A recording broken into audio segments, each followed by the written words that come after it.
सय्यदी या रसूल अल्लाह सल्लल्लाहु अलैहि वसल्लम। अजीज़ाने मोहतरम, गुज़िश्ता इतवार को हमारी जो मौजू और उसका जो एक हिस्सा था वो मौजू था कि तलाक क्या है। उसी मौजू पर आज गुफ्तगू है और इस बात को हमने समझने की कोशिश की थी कि इस्लाम ने खास तौर से शौहर और बीवी, एक मर्द और एक औरत, जब वो अज़दवाजी जिंदगी में मुंसलिक हो जाते हैं, वो एक शौहर की हैसियत से मर्द हो जाता है और बीवी की हैसियत से औरत हो जाती है। तो कभी जिंदगी में ऐसा दौर आ जाता है कि इनका आपस में निभाव नहीं हो पाता और एक छत के नीचे रहना मुमकिन नहीं रहता और एक दूसरे से शदीद नफरत हो जाती है और किसी भी हालत में समझाने से और सुलह कराने के सारे रास्ते जब वो बंद कर लेते हैं और फैसला यही होता है कि हम साथ में नहीं रह सकते, तो फिर इस्लाम ने उनकी जिंदगी ताकि सुकून से गुजर जाए एक रास्ता दिया है और उस रास्ते का नाम तलाक रखा है। इस पर हमने गुफ्तगू की थी और अक़साम तलाक पर भी गुफ्तगू की थी कि कितने किस्मों की तलाक़ें हैं। तलाक़ बाइन वो अल्फाज जो किनाया है, बनियत तलाक अगर कहे जाए तो उनसे तलाक़ बाइन। और ये भी बताया था कि तलाक़ बाइन उसे कहते हैं कि वो तलाक जब हो जाती है तलाक़ बाइन तो शौहर और बीवी का रिश्ता तो खत्म हो जाता है उसी वक्त फौरन, मगर उसके साथ साथ वो दोनों अगर फिर चाहें तो आपस में निकाह कर सकते, न उसमें इद्दत के जमाने की जरूरत है, इद्दत गुजार के ही निकाह करेंगे दोनों, वो जब चाहे निकाह कर सकते हैं अगर दोनों इस बात पर फिर राजी हैं। दूसरी तलाक तलाक रजई थी और तलाक रजई के अल्फाज मशहूर हैं और उन अल्फाजों को तलाक कहते हैं। ये लफ्ज तलाक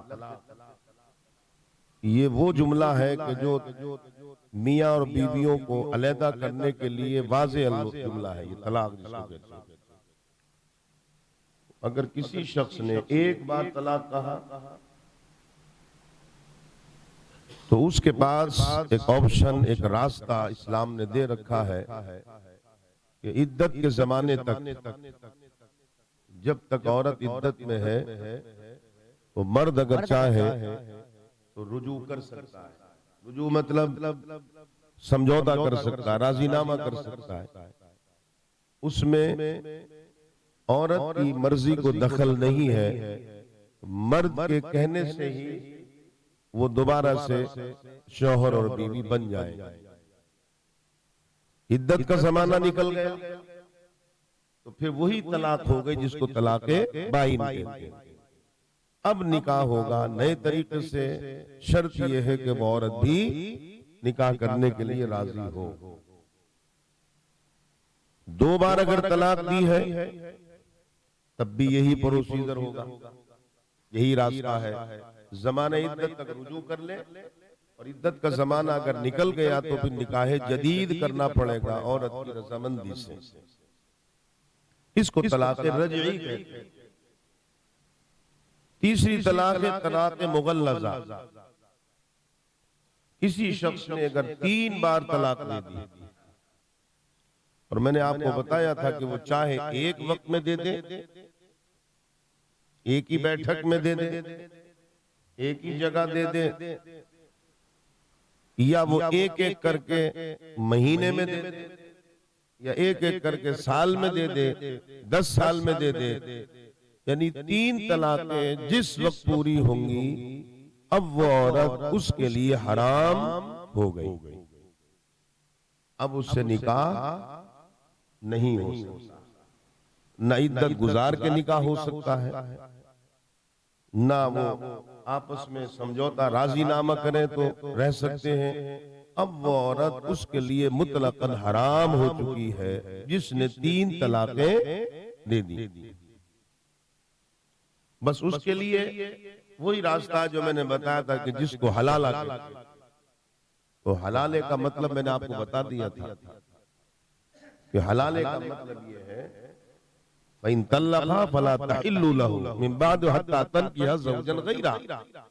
अब वो हलाल उस पर उस वक्त होगी कि वो किसी से निकाह कर ले अपनी मर्जी से, और उनमें भी फिर आपस में निबाह ना हो और लोग समझाएं और हर रास्ता निकालें उनके सुलह कराने का, और फिर भी उन दोनों में मोहब्बत ना हो सके और वही एक छत के नीचे रहना अब उनके लिए दुश्वार हो जाए, फिर उनमें भी तलाक हो जाए। अब उस औरत से अब निकाह, मर्द से निकाह अब हो सकता है कि जिसने इसको 3 तलाकें दी थी। 3 तलाकें होने के बाद किसी औरत से या किसी मर्द से ये मुआयदा करना, ये हलाला करना है और तुम तलाक दे देना, ये तुम्हारा हलाला कराना है, तुम्हें तलाक मिल जाएगी, और किसी को तय कर लेना, उसे समझा करके, उसे पूरी पट्टी पढ़ा करके और निकाह करा के ये हलाला करना, ये कतअन हराम है। इसकी इस्लाम में कोई गुंजाइश नहीं है। ऐसे करने वालों पर भी लानत है और ऐसे कराने वालों पर भी लानत है। तो आप समझ गए।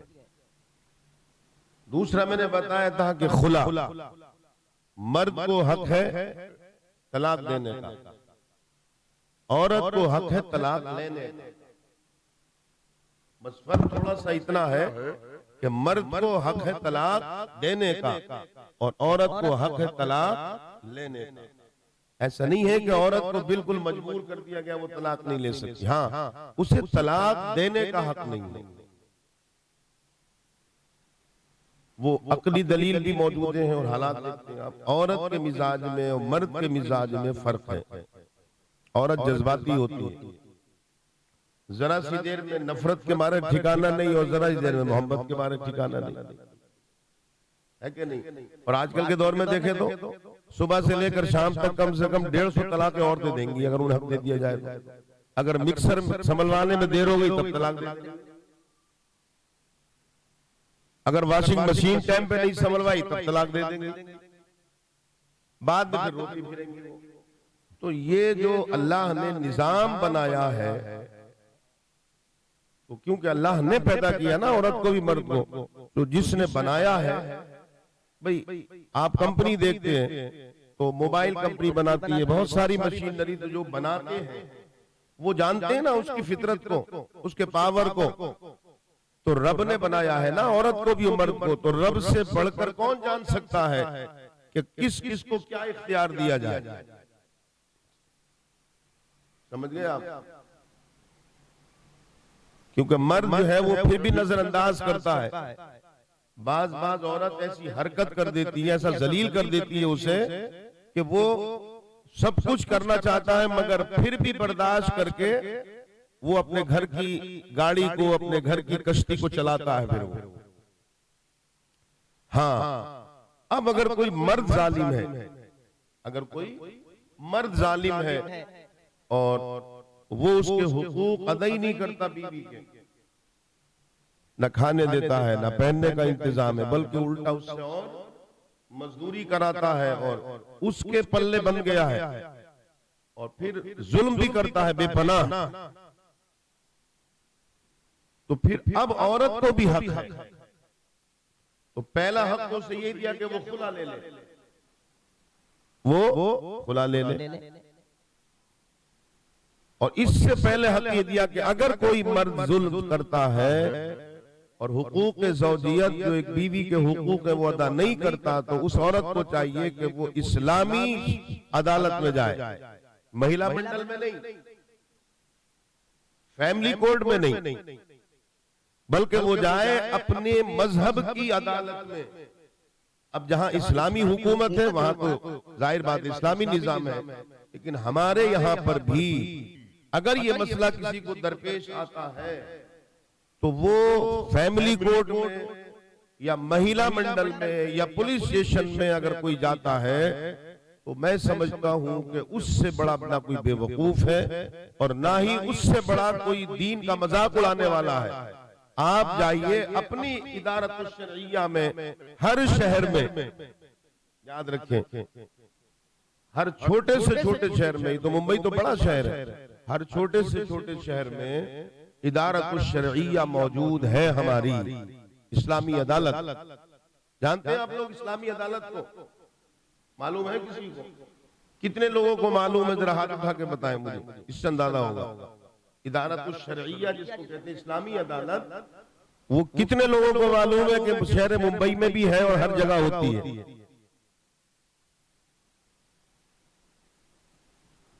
भाई समस्या यही है ना, हमारी असल में सबसे बड़ी परेशानी जो है ना वो ये है कि हम लोग बिल्कुल इल्म से कोरे हो गए। और मैंने अक्सर कहा, बंबई में मालूम है आपको, एक इतनी बीमारी कह दूं मैं इसे, या इसको फैशन का नाम दे दूं, या इसको रोजी रोटी का नाम दे दूं, कि बंबई में खास तौर से हमारी जमात में, अवाम की बात नहीं करता मैं, अपनी जमात की बात कर रहा हूं, उलमा की जमात में, अब सब ऐसे नहीं है, लेकिन जो हालात अक्सरियत जो है, वो कोई मस्जिद का इमाम होगा तो उसका नाम इतना लंबा चौड़ा होगा, कौन मुफ्ती और कारी और ये और वो। अच्छा, बंबई में एक माहौल बना दिया गया कि लोगों पर रोब बैठाने के लिए मुफ्ती लिख दो अपने आप में।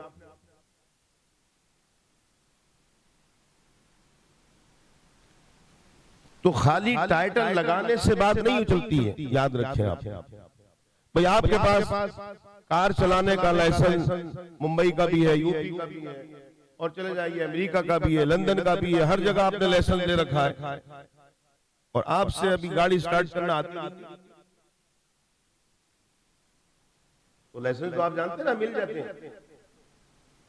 जिनसे गाड़ी चलाना नहीं आती लाइसेंस मिलेगा आपको। तो जरूरत है गाड़ी चलाने की। तो ये बातें एक तो बताई नहीं गई, हमें बताई नहीं जाती, और दूसरे जब बताई नहीं गई तो ज़ौक़ खत्म हो गया, इसका ज़ौक़ खत्म हो गया। हमें खुद मालूम ही नहीं है कि हम जिस मुल्क में रहते हैं, हमारा मजहबी जो आजादी है, जिसको मुस्लिम पर्सनल लॉ कहते हैं, वो है क्या? मालूम नहीं है। हाँ, जुलूस निकाले फिरेंगे, हम नारे लगाते फिरेंगे कि हमारे साथ में ये हो गया वो क्या। भाई जो हो गया आपको पता है क्या हुआ?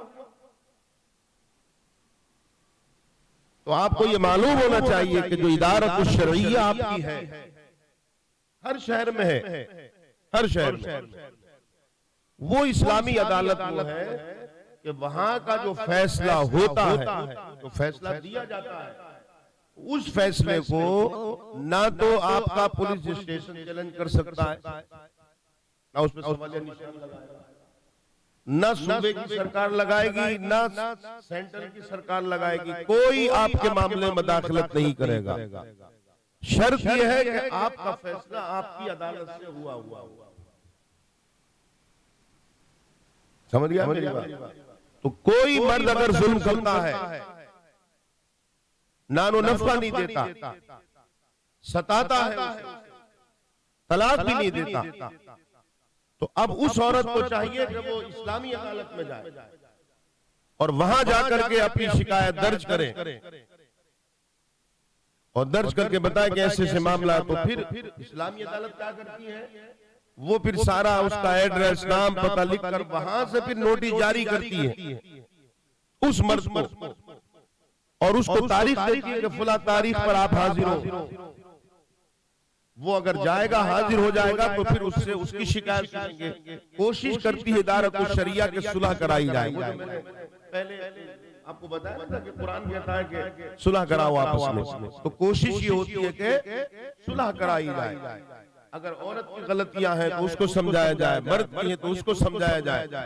गर्ज ये है कि सुलह कराने पर अगर बात नहीं बनती है और वो मर्द किसी हालत में मानने के लिए तैयारी नहीं है, तो फिर इदारत शरिया के जो जिम्मेदार होते हैं, वहां जो आलिम बैठे होते हैं, वो कहते हैं तू तलाक, तू।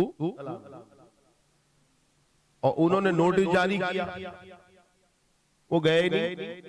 सुने गौर से, वो गए नहीं। या वहां जाकर के इदारत शरिया वालों ने भी देख लिया कि गलती है इसकी, औरत रहना नहीं चाहती। वो कहते तलाक दे, वो कहता तलाक नहीं दो। अच्छा, वो कहते अच्छा खुला दे दे।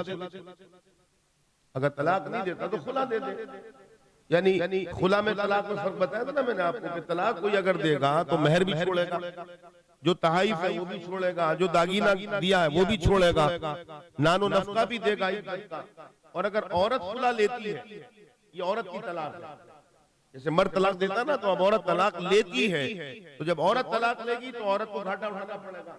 वो महर के पैसे वापस दे देगी और थोड़ा बहुत और मुतालबा करे वो भी दे देगी। तो वो अदालत कहेगी खुला दे, अब वो खुला भी नहीं देता।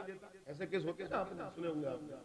मैं बता रहा हूँ आपको कि इस्लाम क्या है और इसका सलूशन क्या है जो अल्लाह उसके रसूल ने हमें बताया है। अब वो तलाक भी नहीं देता, खुला भी नहीं देता, इदारत शरिया की बात भी नहीं मानता, वो इदारत शरिया की बात भी नहीं मानता, वहां के आलिमों की बात भी नहीं मानता, और वो वक्त को निकाले जा रहा है और बुलाते नहीं जाता। गर्ज ये है कि वो 1 तारीख 2 तारीख 3 तारीख 3 मरतबा उसको नोटिस भेजेगी अदालत का, आओ।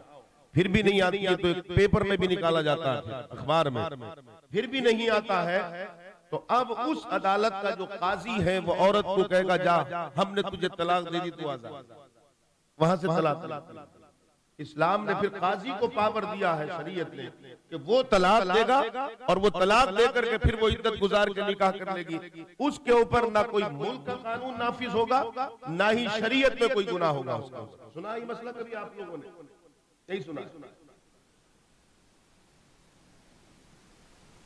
हम तो नारे लगाते लगाते जिंदगी गुजर गई हमारी, इसी में बेड़ा पार हो गया हमारा। इसको कहते हैं शरीयत का वो कानून के जो इदारत शरिया से नाफिज होता है।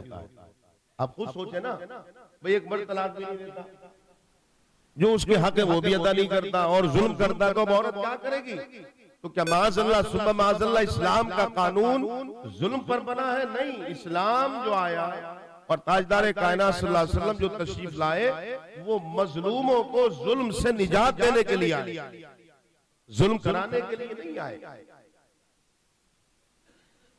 तो खुला में और तलाक में ये फर्क है कि तलाक मर्द देता है और खुला औरत देती है।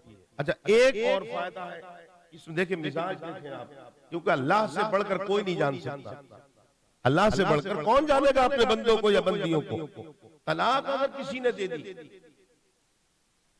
3 तलाक है, अगर दे दी तो आप समझ गए ना कि अब तो हराम हो, निकाह हो ही नहीं सकता। अब कहानी खत्म। लेकिन औरत ने अगर खुला ले लिया, औरत ने अगर खुला लिया है, तो खुला से भी तलाक हो गई, खुला से भी तलाक हो गई और वो भी तलाक हो गई। लेकिन दोनों में फर्क ये हो गया कि खुला अगर हो गया तो फिर खुला आज दे दिया, अब वो अपने घर पहुंच गई, वो अपने घर, बात खत्म हो गई, चलो निबट गया। साल भर गुजर गया, उसने भी शादी नहीं की, उसने भी नहीं करी थी। अचानक साल भर या महीना या 2 महीने के बाद अब दोनों में फिर मोहब्बत जागी और एक दूसरे के लिए अब जज्बे मोहब्बत पैदा हुआ। अब वो औरत चाहती है कि मैं भी इसी के साथ में रहूं अपने शौहर के, और वो शौहर चाहता मैं भी इसी को रख लूं।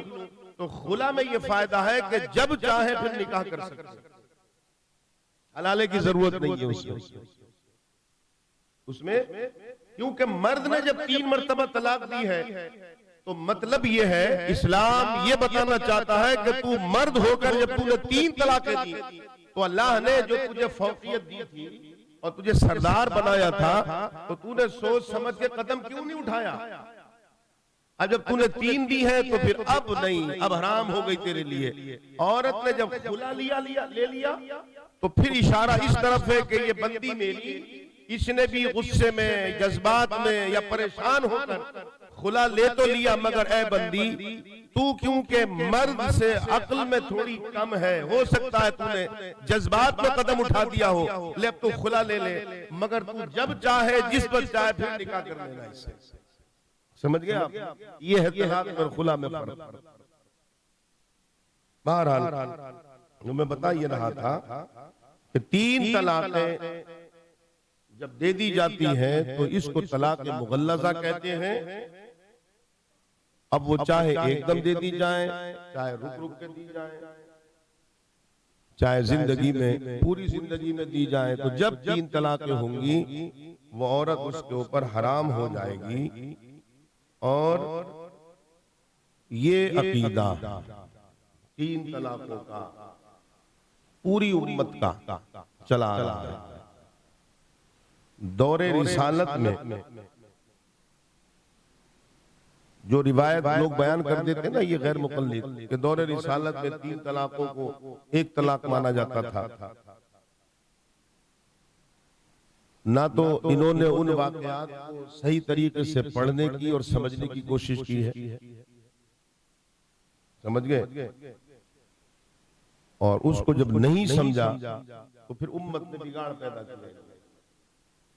बल्कि इससे अंदाजा लगा ले कि फारूक आजम रदी अल्लाह तआला अन्हु जो खलीफा दोम है और जिनके मुतालिक हुजूर ने फरमाया कि अगर मेरे बाद नबूवत का दरवाजा बंद नहीं होता और नबियों का सिलसिला जारी रहता तो फरमाया मेरे बाद उमर, यानी हजरत उमर रदी अल्लाह तआला अन्हु वो अल्लाह ने पैगंबराना सलाहियत दी,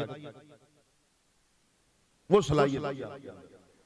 तो आपने जब देखा कि लोग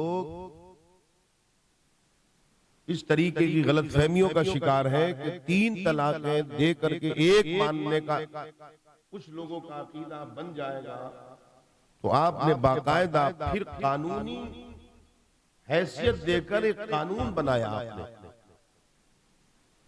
जो कानून बनाया और कानून बनाकर इस कानून को नाफिज किया कि कोई शख्स भी वो चाहे एक बार, 1 दिन में, 2 दिन में, 10 दिन में, महीना, साल, 2 साल, जब भी 3 तलाक जिसने दे दी तो वो औरत उसके लिए हराम है। और ये अकीदा उम्मत में चला आ रहा था तब से लेकर आज तक, और आज भी उम्मत में है। और आपको ये भी पता होना चाहिए कि चारों इमाम, इमाम आजम अबू हनीफा, हम हनफी हैं, इमाम शाफई, इमाम अहमद बिन हम्बल, इमाम मालिक, चारों इमामों ने इस बात पर मोहर लगा दी है। और चारों इमामों का अकीदा है कि जब 3 मरतबा किसी ने तलाक कह दिया अपनी बीवी को तो वो उस पर हराम हो गई और तलाक मुगल्लज़ा हो गई। ये बात समझ गए आप? मैं चाहता हूं थोड़ा तारीखी आज सुन लें, और इस तारीखी को सुनने के लिए अगर वक्त मिला तो बताऊंगा, लेकिन एक चीज और बता दूं आपको, ये भी नहीं सुनी होगी, ये भी आपने नहीं सुनी होगी। अब ये तो हो गई तलाक की बात, किनाया बोल दिए, तलाक की नीयत से तलाक बाई, समझ गए आप? गुज़िश्ता इतवार को बताया। नंबर 1, तलाक का जुमला इस्तेमाल किया, तलाक का एक बार इस्तेमाल किया तो तलाक रजी है, तलाक रजी है। ज़माने इद्दत से पहले निकाह में ले ले, औरत की मर्जी या इजाजत की जरूरत नहीं है। 2 बार कह दिया तब भी रुजू कर ले, राजीनामा कर ले। 1 बार या 2 बार कहकर अगर इद्दत के जमाने तक रुजू नहीं किया, समझौता नहीं किया, राजीनामा नहीं किया और जमाना इद्दत गुजर गया, इद्दत पूरी हो गई, तो अब फिर तलाक बाइन हो गई। अब निकाह करना पड़ेगा नए तरीके से, और अगर औरत इनकार कर दे तो फिर निकाह नहीं कर सकती। दो बातें हो गई। तीसरी तलाक है वो कि जो 3 मरतबा तलाक का जुमला इस्तेमाल किया, 3 बार, जब 3 बार इस्तेमाल कर दिया तो अब वो औरत हराम है, अब ना रुजू कर सकते हैं, न इद्दत के बाद उसको निकाह में ले सकते हैं। अब उससे मतलब ही नहीं, बात खत्म हो गई। आगे की वो हलाले की बात ही मत करो, खत्म हो गई। तो बात की बात है कि वो किसी दूसरे से निकाह कर ले और उसका निभा ना हो, वो भी तलाक दे दे, तो फिर बाद में निकाह हो सकता है। ये हलाला हटा दो यहाँ से, समझ गए आप? अब वो औरत उसके लिए हराम हो गई, बात खत्म हो गई। एक अमल और है जिससे तलाक हो जाती है, बल्कि एक नहीं और भी है। मैं आज एक वक्त नहीं है, एक ही बता पाऊंगा। एक अमल और भी है जिससे तलाक हो जाती है, और इसको गौर से सुने। और ये भी आप लोगों ने नहीं सुना होगा अभी तक, उम्मीद है। पढ़े लिखों की बात नहीं करता मैं, लेकिन आम अवामुन्नास की बातें नहीं सुना होगा। ये क्या है? इसको कहते हैं ईला। क्या कहते हैं? बोलिए जोर से, ईला। तो एक तलाक बाइन मैंने आपको समझाई, एक तलाक रजी समझाई, एक तलाक मुगल्लज़ा समझाई। किनाया हल्फों से तलाक बाइन, 2 बार या 1 बार तलाक कहने से तलाक रजी, और 3 बार तलाक कहने से तलाक मुगल्लज़ा हमेशा के लिए। हमेशा से मुराद ये कि वो अब हराम हो गई। अगर वो निकाह किसी से कर ले अपनी मर्जी से, ना निभाए तब निकाह हो सकता है, अगर वो तलाक दे दे। ठीक है। अब है ईला, अलिफ या लाम अलिफ, ईला। ये क्या? तो इसके लिए आप दूसरा पारा पढ़े, दूसरा पारा। और दूसरे पारे में, क्योंकि सूरह बकर शुरू होती है ना पहले पारे से, और तीसरे में जाके खत्म होती है, तो जब आप दूसरा पारा पढ़ेंगे तो सूरह बकर की आयत नंबर 226 नंबर की आयत, और एक है 227। 2 आयतें पढ़े, 226 और 227 कुरान की आयत, सूरह बकर की पारा नंबर 2। ये ईला क्या है? ईला ये है कि कोई शख्स अपनी बीवी से कसम खा ले, कसम, और कसम किस चीज की खा खाए? लग़वियात की कसम नहीं। जिसे हम लोग कहते हैं अपने सर की कसम, या इस पेड़ की कसम, या इसकी कसम। कसम दरअसल इस्लाम में जायज है अल्लाह के नाम की या अल्लाह की सिफात की, समझ गए? या तो ये कि मैं खुदा की कसम खाकर कहता हूं, या अल्लाह की कसम खाकर कहता हूं, या अल्लाह के इल्म की कसम खाता हूं, या अल्लाह के सुनने की कसम खाता हूं, या अल्लाह की कुदरत की कसम खाता हूं। समझ गए आप? बल्कि कुरान की कसम को भी हमारे बाद असलाफ ने जायज लिखा है, क्योंकि कुरान जो है ये भी अल्लाह की सिफत है, मखलूक नहीं है, सिफत है। अल्लाह का कलाम जो ये भी सिफत है ना, तो कुरान की कसम भी जायज है, इसको भी कसम माना जाएगा। तो कोई शख्स अपनी बीवी, गौर से सुने, ईला समझाता हूं मैं क्या है। किसी शख्स ने अपनी बीवी से कहा कि मैं खुदा की कसम खाकर कहता हूं, या अल्लाह की कसम खाकर कहता हूं, या कुरान की कसम खाकर कहता हूं, या अल्लाह के इल्म की, या अल्लाह की कुदरत की, या अल्लाह की सिमात की, इसकी कसम खाकर कहता हूं कि मैं 4 महीने तक तेरे करीब नहीं आऊंगा और ना तू जान। कितने महीने?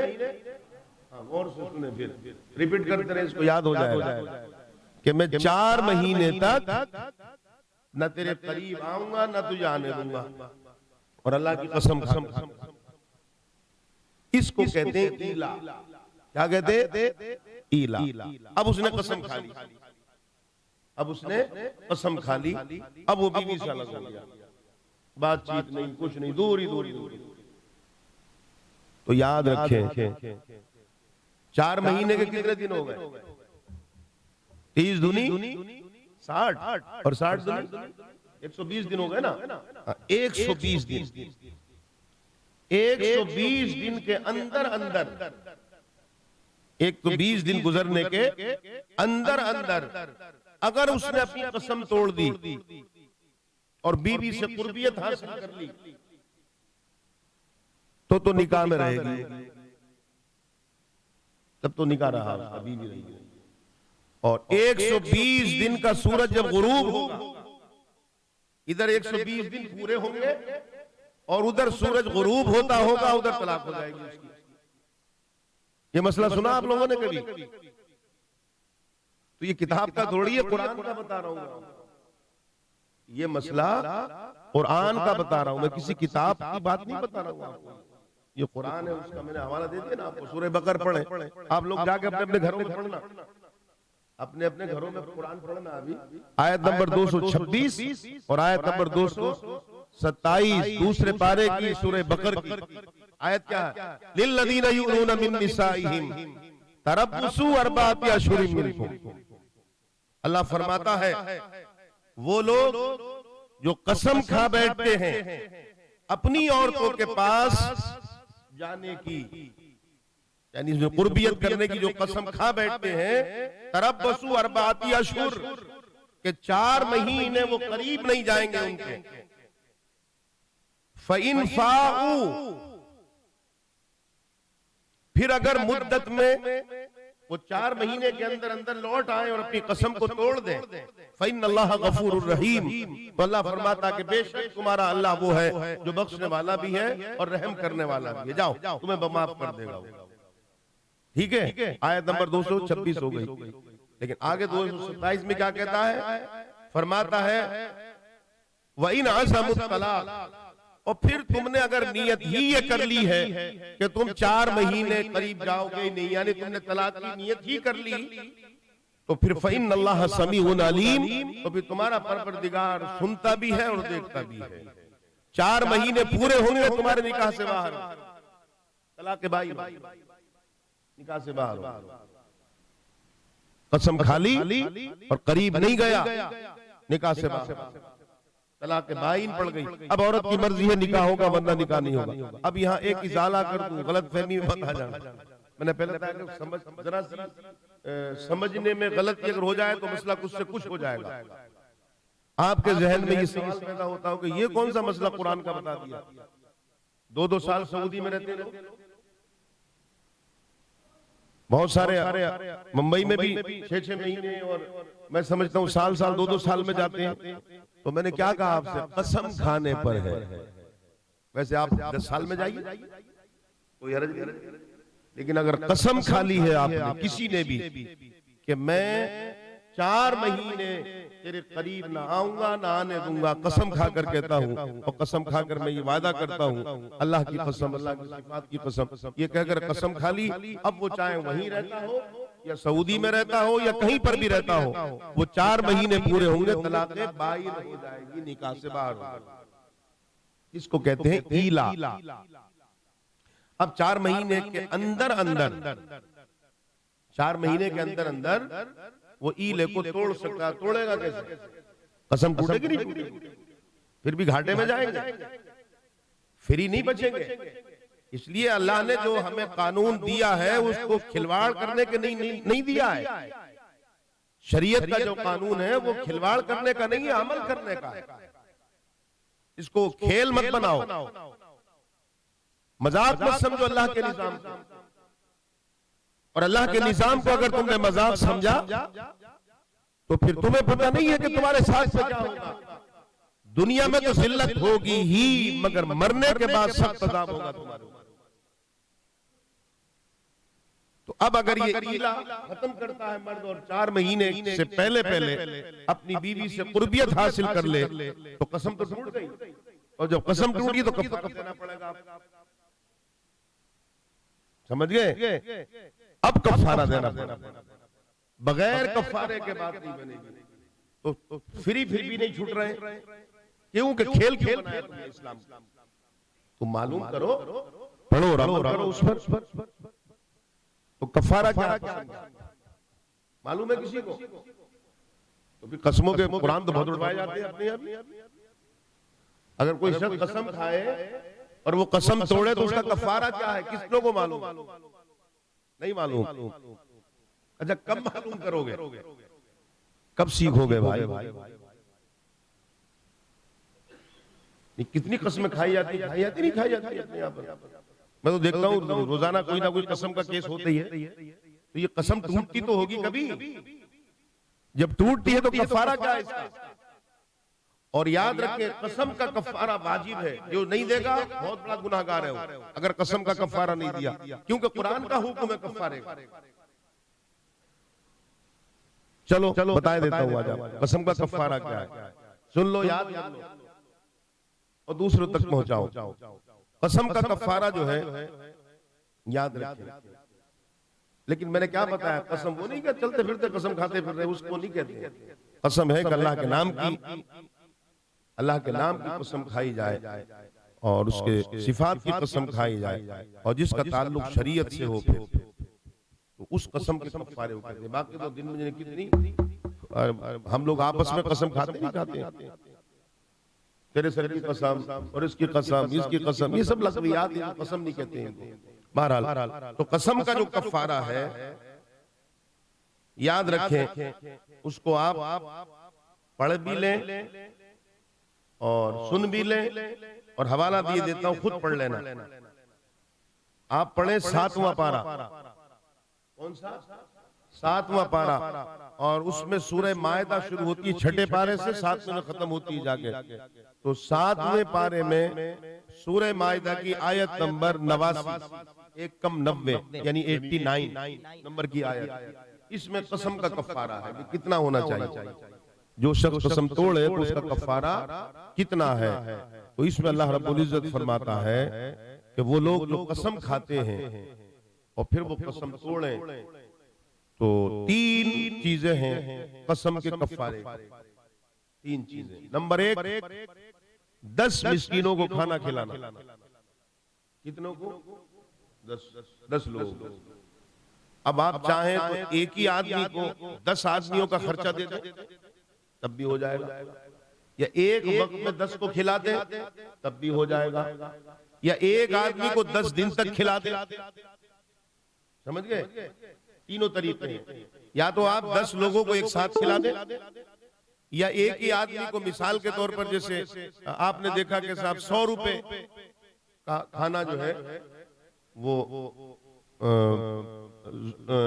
पूरा पड़ता है एक आदमी, तो 10 लोगों को खाना खिलाना है, 10 मिस्कीनों को, तो 1000 रुपए हो गए। 100 रुपए के हिसाब से 1000 रुपए हो जाते हैं, 150 के हिसाब से बढ़ जाएंगे। और वो भी कुरान ये कहता है कि खाना वो खिलाओगे जो तुम खुद खाते हो, अपने घर वालों को खिलाते हो। ला युआखिजुकुमुल्लाहु बिल्लग़वी फी अयमानिकुम वलाकिन युआखिजुकुम बिमा अक़दतुमुल अयमान फकफ़ारतु इत्आमु अशरति मसाकीन मिन औसती मा तुतइमूना अहलीकुम। फरमाता खाना भी वो खिलाओगे तो घर वालों को खिलाते हो। ये नहीं कि घर तो चिकन मटन खिलाओ और उसे मिस्कीन को दाल रोटी खिला दो, नहीं, जो खुद खाओगे वही खिलाओ। 10 आदमियों को खाना, और 10 आदमियों को खाना नहीं खिला सकते तो भी दूसरा ऑप्शन है, वो ये है कि 10 मिस्कीनों को कपड़े बनाओ। समझ गए आप? और 10 मिस्कीनों को कपड़े नहीं बना सकते तो तीसरा ऑप्शन, वो इससे ज्यादा में, वो तो अब है ही नहीं, वो है कि गुलाम आजाद। फतहरीरु रक़बा फमन लम यजिद फसियामु सलासति अय्याम। और अगर ये भी नहीं कर सकते, पहले क्या है? खाना खिलाना, फिर है कपड़े पहनाना, फिर है गुलाम आजाद करना, और फिर अगर ये भी नहीं है तो ऐसा नहीं है उन्होंने सोचा चलो कसम का कफारा क्या करना, डाइटिंग ही हो जाएगी, रोजे रख लो, फिर 3 रोजे। मगर 3 रोजे हैं लास्ट में जाकर के बहालत मजबूरी, कि अगर आपके पास है ही नहीं खिलाने को, कपड़ा पहनाने को, कुछ है ही नहीं, गरीब खुद ज्यादा हो आप, तो फिर रोजे रख लो। मगर रोजे अगर आप खाना खिला सकते हैं, कपड़े दे सकते हैं, तो रोजे काम नहीं करेंगे, फिर आपको देना पड़ेगा। ये है कसम का कफारा। तो ईला कहते हैं 4 महीने की कसम खाने को। और ये सूरह बकरा की आयत नंबर 226, 227 दूसरे पारे की मैंने पढ़कर बताई आपको। इसको ईला कहते हैं। अगर 4 महीने से दिन गुजर गया तो फिर तलाक बाइन हो जाती है, इसको भी तलाक कहते हैं। समझ गए आप? वक्त हो गया बहुत तेजी के साथ। अभी 2 चीजें और रह गई है, वो भी आपने नहीं सुनी होंगी, वो इंशाल्लाह आइंदा इतवार को हम लोग बयान करेंगे। एक तो इससे तलाक होती है, एक ऐसी भी तलाक है, सुने, एक ऐसी भी है कि जैसे 3 तलाक दे दी ना, तो एक ऑप्शन तो रह गया ना कि वो अगर तलाक दे देता है उसका शौहर जिससे वो निकाह कर ले, तो अब निकाह कर लेगी नहीं कर लेगी। लेकिन इससे भी खतरनाक चीज एक और है, इससे भी खतरनाक एक चीज और है कि उसमें जिंदगी में कभी निकाह कर ही नहीं सकते दोनों। यानी 3 तलाकों से ज्यादा खतरनाक चीज भी है जिसमें निकाह हो ही नहीं सकता, कभी नहीं हो सकता। वो औरत किसी और से निकाह कर ले, वो तलाक दे दे, तलाक नहीं कर सकती। उसको कहते हैं लिआन, लाम आइन अलिफ नून, उसको क्या कहते हैं? लिआन। और ये लिआन क्या है, ये भी बड़ी सुनने की और समझने की चीज है, और इसको इंशाअल्लाह आइंदा इतवार को बयान करेंगे। ये लिआन की आयत है सूरह नूर के अंदर 18वें पारे में। सब कुरान से बता रहा हूं। तो जैसे अभी आपने ईला नहीं सुना था अभी तक, आप सोचोगे लिआन क्या होता है, लिआन भी नहीं सुना होगा अभी तक। ये लिआन इंशाअल्लाह। और तीसरी चीज है जिहार, वो है 28वें पारे की दूसरी आयत से शुरू होता है। जिहार, एक लिआन रह गया, एक जिहार रह गया। इस पर इंशाअल्लाह हम लोग आइंदा इतवार को गुफ्तगू करेंगे। आज आप समझ गए पूरी बात। यानी 3 तलाक़ें, कोई अगर ये कहता है कि 3 तलाक़ें एक है तो वो किसकी औलाद है रूहानी, वो रह गई बात। मैंने पता नहीं, वो मैं हिस्ट्री बताता आपको किन लोगों ने फितना फैलाया और वो कौन लोग थे कि जो उम्मत के अंदर एक बीज ऐसा बो दिया कि आज भी वो लोग हैं और उम्मत को गंदा करने की साजिशें नहीं, कोशिशें नहीं, बल्कि पूरी जिद्दोजहद उनकी है। और वो तलाक जैसे मसले को उन्होंने मुसलमानों के दरमियान में एक इख्तिलाफी और शुकूक व शुबहात पैदा कर दिए। मगर याद रखें, इसी अकीदे पर रहें कि 3 तलाक़ें किसी शख्स ने भी दे दी, वो चाहे एक वक्त दे दी, समझ गए, चाहे वो अलग अलग दे दी। और इजाफा और कर दूं 2-3 बातों का, क्योंकि बहुत बातें हैं इसमें, एक तो मसला थोड़ी है। अब वो जो मेरी समझ में मोटी मोटी बात है वो मैं बता देता हूँ आपको, बाकी तो फिर इसके अंदर तो एक समंदर है। किसी शख्स ने चाहे वो नशे में तलाक दे दी, शराब पीकर तलाक, समझ गए, नशे का सिगरेट पी के तलाक दी, अफीम खा के तलाक दी, या और मुख्तलिफ किस्म के जो नशे चल रहे हैं उसमें तलाक दी, तलाक हो गई। लोग जो कहते हैं ना नशे में था, तो याद रखना नशे में तलाक हो गई। हाँ, कोई सो रहा नींद में था, नींद में बहुत सारा होता ना, आपने ख्वाब देखा, अभी मियां बीवी में झगड़ा हो गया ख्वाब में, अब जब झगड़ा हुआ तो उसने ख्वाब में वो तलाक दे दी, सो रहा। गौर से सुने, गौर से, नशे की हालत में तलाक हो जाएगी। कोई शराब पीकर तलाक देगा तो तलाक हो जाएगी, चरस पीकर हो जाएगी, अफीम खा के हो जाएगी, जितने भी नशावर चीजें हैं उसने इस्तेमाल करके अगर तलाक दे दी, नशे में था, भले उसे होश था या नहीं था, लेकिन तलाक वाक़ई हो गई। हाँ, वो सो रहा था, अब वो सोते सोते में झगड़ा हो गया उसका ख्वाब में, और इतना झगड़ा हुआ कि उसने तलाक दे दी। अब वो तलाक भी उसने इतनी जोर से दी कि पूरा कमरा गूंज उठा और लोगों ने भी सुन ली। वो तलाक नहीं, क्यों नहीं होगी? नींद उसके इख्तियार में, वो सो रहा था, वो उसके इख्तियार नहीं था। इसी तरीके से अचानक कोई पागल हो गया, मेंटली पेशेंट जिसको कहते हैं हम लोग, दिमागी तवाज़ुन खो गया उसका, पागल हो गया वो, उसे होश ही नहीं है। अब इस पागलपने में अगर तलाक देगा तब भी तलाक नहीं होगी, क्योंकि उसका दिमाग ही काम नहीं कर रहा। और जब दिमाग काम नहीं कर रहा तो शरीयत का कानून पागलों पे लागू नहीं होता है। आपने पढ़ा होगा बारहा कि इस्लामी कानून नाफिज होता है आकिल पर जो अक्ल रखता है, बालिग पर जो बालिग है, नाबालिग पर या पागल पर, ऐसे शख्स पर इस्लाम का कानून नाफिज नहीं होता है। शराब उसने पी थी, क्यों पी तूने जब अल्लाह ने मना किया, लेकिन शराब पी करके तलाक वाक़े हो गई। जैसे जैसे मिसाल दे दूं, 3 तलाक देना हराम है, याद रखना एक साथ, मुतलकन हराम है, ये बहुत बड़ा गुनाह है ये, मगर तलाक हो जाती है, तलाक हो जाती है। 3 तलाक एक साथ में देना बहुत बड़ा गुनाह है। और देखो जब इल्म हासिल होगा ना, याद रखना, तो तलाक का मसला, बहुत सारी बातें होती है, मियां बीवी झगड़े होते हैं, तो अगर इल्म किसी के पास है ना, तो वो बीवी को डरा भी देगा और तलाक भी नहीं होगी। अगर उसके पास इल्म है, वो जानता है कि मैं किस तरीके का जुमला बोलूंगा तो शरीयत में तलाक होगी, और किस तरीके से अगर मैं नहीं बोलूंगा तो नहीं होगी। लेकिन इल्म होगा तभी तो, और जब इल्म ही नहीं है उसके पास, तो वो तो पड़ता उल्टी सीधी बातें हाँक देगा। अगर उसके पास इल्म है, तो अगर कोई झगड़ा फसाद भी है, तो वो औरत को डराने के लिए या अपना मसला हल करने के लिए वो कुछ ऐसे जुमले भी बोल देगा कि ताकि वो डर जाए कि कहीं तलाक हो नहीं जाए मुझे, और वो शरीयत से अपने आप को बचा के ले जाएगा, अगर इल्म होगा तो। और इल्म नहीं होगा तो जाहिर बात है कि फिर तो पता नहीं गाड़ी कहाँ ठोक दे ले जाके, और फिर उसके बाद कहेगी ये सही है। तो बहरहाल इस हालत में तलाक हो जाती है।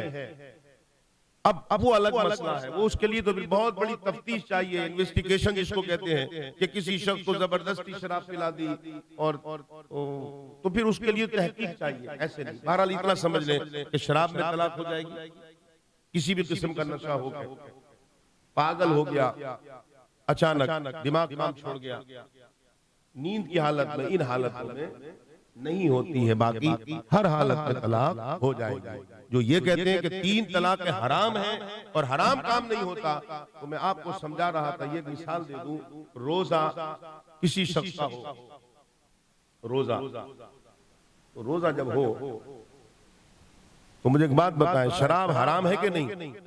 हराम है ना? तो हर्षल जानता ना कि शराब हराम है, तो रोजे में कोई शराब पिएगा तो रोजा टूटेगा, रहेगा? टूट जाएगा, नहीं टूट जाएगा भाई, टूट जाएगा, इसलिए टूट जाएगा। अब कोई कहे भाई वो तो हराम थी, रोजा कहां टूटा? तो बाबा अब डबल सजा मिलेगी, एक तो वो शराब पीने की सजा मिलेगी और एक रोजे को तोड़ने की सजा मिलेगी। इसी तरीके से किसी ने अगर 3 तलाकें दी हैं तो 3 तलाकें हराम है, तो 3 तलाक एक तो उसने दी, इसकी सजा मिलेगी, और अगर बगैर किसी उज्र के तलाक दी है तो फिर उसे सजा वो भी मिलेगी, मगर तलाक फिर भी वाक़े हो जाएगा। ठीक है, अब इंशाअल्लाह बाकी बातें अगले इतवार को बयान करेंगे।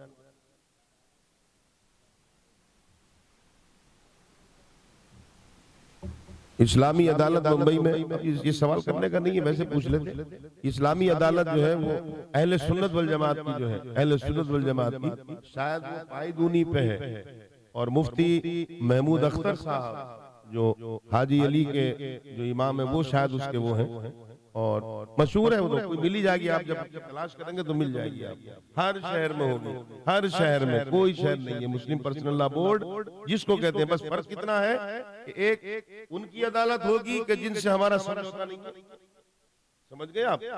किसकी? एक देवबंदियों वालों की होगी, एक अहले हदीस की होगी, एक हमारी अहले सुन्नत वल जमात की होगी। तो हमारे यहाँ जब कोई कज़िया हो तो फिर हमें कहाँ जाना चाहिए?